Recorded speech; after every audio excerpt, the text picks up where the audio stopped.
Okay, I wanted to do a quick video and provide an update on our weaning process, how that's been going. If you watched the video earlier this week, you saw that we got our 14 piglets put in the weaning side of the pasture, or the paddock of the farrowing barn here. We've got our 3 sows here hanging out, and we want to give you an update because it's not truth in YouTube if I don't show you if it worked or not, right? So let me come along with us and I'll show you what we've got. Everybody is ready to eat. That's why you hear all this ill-temperedness. Everybody following me around. So I think what I'm going to have to do is we'll step outside and feed them first, and then we'll discuss whether it worked or not. Let's do that. Come along. Y'all are crazy. First, we feed it to mamas. Oh, everybody throws their bowls over the hill.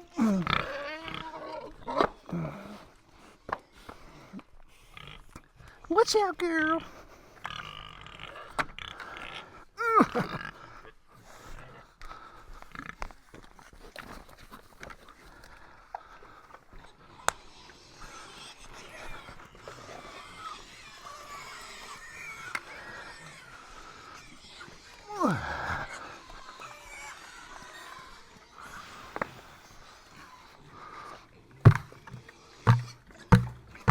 Oh, that's pitiful. Pitiful faces. All right, I have to sneak around the back to feed them.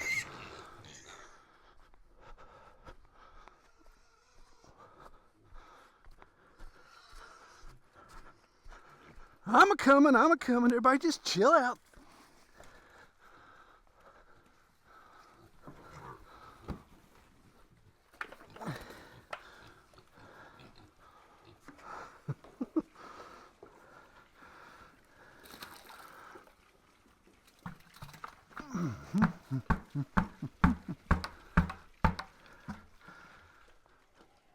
All right, that's a much more satisfying sound to hear. Don't have the grunts, the squeals, the whines, and that was just me usually. Got the sows taking care of business there. So as I mentioned, it's been we're on day 4. The piglets have been separated from their mamas now 4 full days, and we're going to go 2 weeks with separation before we introduce them, and just through observation as well. We'll just see how the sows are drying up.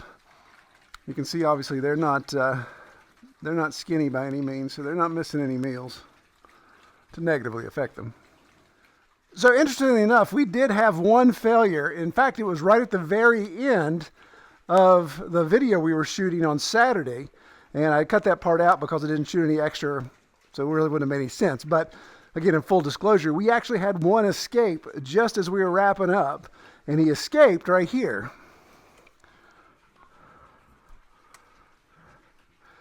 So I had added this extra board there so the sows wouldn't go under, and it didn't come all the way to the end. So I just scabbed a board here. Well, there's just like this little pigeonhole, this mail slot, if you will, that was open, and that's what that pig did. He was on that side, and he just jumped right through there. So we put a nailer in there. But fortunately, I was able to catch him up right here in this area. Kelly played interference for me. I grabbed him, tossed him back over here on this side. So the mamas are looking pretty good. Obviously 4 days, it's not like they're going to put on a bunch of weight in 4 days, but really just watching the teats as far as how it's going there. And they're actually starting to decrease in size already. It's kind of tough to see that from looking at them right now, but the day before yesterday they were really swollen, really tight, really stretched out, and of course now they're starting to show a little bit of wrinkle there, so that means they're already starting to dry up. So this may not have to go 2 weeks. 2 weeks is usually why I do it, for not only just for drying up, but also for electric fence training, so forth. So this is probably our 6th or 7th time weaning pigs here on our farm. And there's things that we've learned over those times, things that we've learned usually by mistakes that we've made and corrected those. But I thought it'd be good while we're doing this update to go ahead and maybe share those tips with you all. And maybe from our experiences, maybe that will help you all when it comes time to weaning if you're going to do so. So, tip number one. Tip number one is weaning at a later date in the piglet's life is ideal, we've discovered. So if you look at some larger production farms, they have that weaning time earlier, maybe 3 weeks, 4 weeks. Try to get them on feed as quickly as possible, all that type of stuff, so they can get the sows dried off and obviously start producing piglets with them again. We try to go 8 weeks, and in that situation, we've seen, as you saw with the size of the piglets, that they put on weight well because they're still getting milk from their mamas. But as we have feed available for them, then they can start to have that dual input, and it really helps with their weight. Now, the caveat to that, of course, is we got to keep an eye on the sows. We got to make sure they're not getting too emaciated, that there's not too much weight pulled off. Oh, you're nice and warm. There's not too much weight being pulled off there, and they're staying healthy, of course. So that later date helps you produce healthier piglets, as long as the sows are good. Oh, sure, hardly hear a peep out of you now. Getting your bellies full.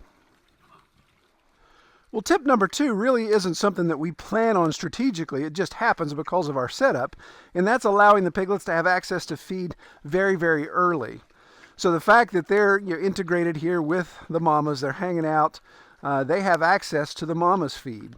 And that's why I stopped using the trough that they have to jump up in to get into it. When they were really small, it was tough for them to get up into that trough, and switch to bowls that they can access easier. So that concept is, obviously, they're watching their mothers interact with that feed, eat it. They like to stick their noses in it, and in fact, it's kind of neat to watch them discover it. It's like, well, I'm not quite sure I like this. You taste it, turn it with their noses, but they see their mamas eating it. Eventually, that gets them eating it sooner. So the fact that you're not holding off, you're not restricting them from having feed. And you'll see sometimes in operations where there's a farrowing stall or something like that, that the piglets can't get out, and they feed the mamas outside. And so they're separated longer from being introduced to that feed. We like to just have them run around. So as soon as they're up and running, 2 or 3 days, 4 days later after birth, after farrowing, then the piglets have the ability to come out and engage on the pasture with the sows. Well, you looking for some of your kids' food, huh? Is that what it is? Like you don't like the ration. Well, tip number 3 is something we've really just discovered this year, because this is the first year we started soaking and fermenting our feed. And you can see here, they don't have any aversion to wet feed. And it's helped quite a bit for them as they transition over. A, it's easier to obviously eat and consume. B, it already has water in it, so it's getting that hydration that they need when they're being cut off from mama's milk. And because it's fermented and soaked, then of course it's easier for them to digest. And with the fermentation, there's the probiotics that go into that. So if I was to be gross and come over here and start picking up piglet turds, which I'm not going to, because I don't have my gloves with me, and I'm not getting poop all over my camera. The fecal material that they're producing just doesn't have a lot of undigested grain in it. In fact, it has hardly any. Do you ever think you'd be on YouTube looking at close-ups of turds? So I think that really helps with the transition over from milk to feed, and of course helps with feed conversion. The piglets don't have this downtime where they're losing weight a little bit because the nutrition has changed so much that they're actually building and picking up and just keep on running with it. That's what we seem to see this year is the pigs have just really been very healthy, very stout. It just doesn't seem to have been much of a big deal this year just because they already have that established with that feed. So tip number 4 has worked out well for us here lately with our setup, but it kind of played into when we used to wean down near the barn.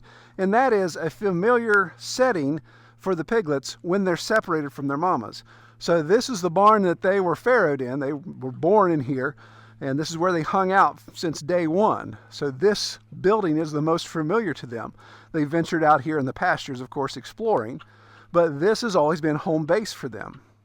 So it's not nearly as traumatic to lock them into home base versus scooping them up and taking them somewhere on the other part of the farm to say, okay, here's our weaning area. We're going to take you all the way over here and set them down in a whole new area that they're not familiar with. That's going to stress them out a whole lot more. And the fifth tip that kind of dovetails into that as well is with the sows. The sows see this as, hey, this is where my babies are supposed to be. Even though there's some boards separating us, if I hear a squeal or I hear something traumatic, she can still come and check on them and not be as stressed out. So it's really helped with their temperament. They haven't been aggravated. They haven't been cranky here the last 4 days. In fact, I think there's an element of relief. Yeah, if she could raise her hoof, she'd be like, whew, thank you. But yeah, their temperament has been much better. They know they're still here. Mama and baby are close, but it's doing the task that we want it to and let them dry off. So I almost backed into the electric fence, setting the camera up there. That would have been entertaining if we were rolling. The sixth tip is something we've kind of accidentally discovered, and discovered it last year when we had the piglets in our old pasture. It was just nothing but grass and ground, a little hillside, and 2 weeks in a small area, those piglets really got bored, so they ended up just eradicating the hillside.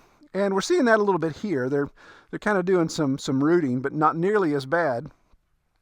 And of course, it's a little bit higher, so it's drier too. But leaving something for them to play around with. You can see the mud all over this log. I specifically left this in here.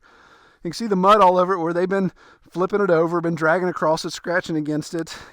Rocks, little chunks of wood here. I just left those. Now, the center blocks, I probably ought to get those out. But it's something to keep them from being bored. They're very playful animals, and being in this small paddock for 2 weeks, they're going to get really bored. So they're going to look for things to mess around with. So you might as well leave some things in to play around with. I even thought about maybe bringing a hay bale in here and just let them tear that apart, because they'll explore that for quite a bit. So the woven wire has held up really well. The extra T-posts, of course, help that, and keeping the wire taut. That's one thing I've learned with welded wire or woven wire, any wire actually, is the tighter you can get it, the more it does its job as far as pushing something back. And so they've really come to respect the electric. You can see when they're doing their nose mining here, they're actually piling dirt up right at the base and stopping. So a true respect for that. I was up here last night and accidentally spooked one of the blonde ones, and he ran full bore into that fence, and it's just kind of like a net, just catches him and throws him right back. So after he did that, he realized, oh, that's not going to work. It's funny, the more liquid the feed is, it seems they go to it last. They want more of the cake batter style feed, or even more porridge, oatmeal type. When it gets to the runny, watery, they save that for last. That's the least favorite. While I'm standing here with my old faithful Olight, I would be remiss if I didn't mention Olight, makers of these flashlights that we absolutely love on the channel. I have to confess, I have probably 20 of them now, although I've been giving a lot of them away. But really great lights. Are you chewing on my knee? Yes, you are. Really great lights, and they have a Black Friday sale coming up. If you're watching this video, it should be Wednesday that you're watching this, the 25th. At midnight tonight, their Black Friday sale kicks in, and they've got some really good specials on almost all their inventory. So if you wanted to buy an Olight, my goodness, now's the chance to do it. I'll put some information down below in the video description, some links, and some of the specials they're running. Some of them are up to 45% off. You're going to knock me over. And killer bundles and everything.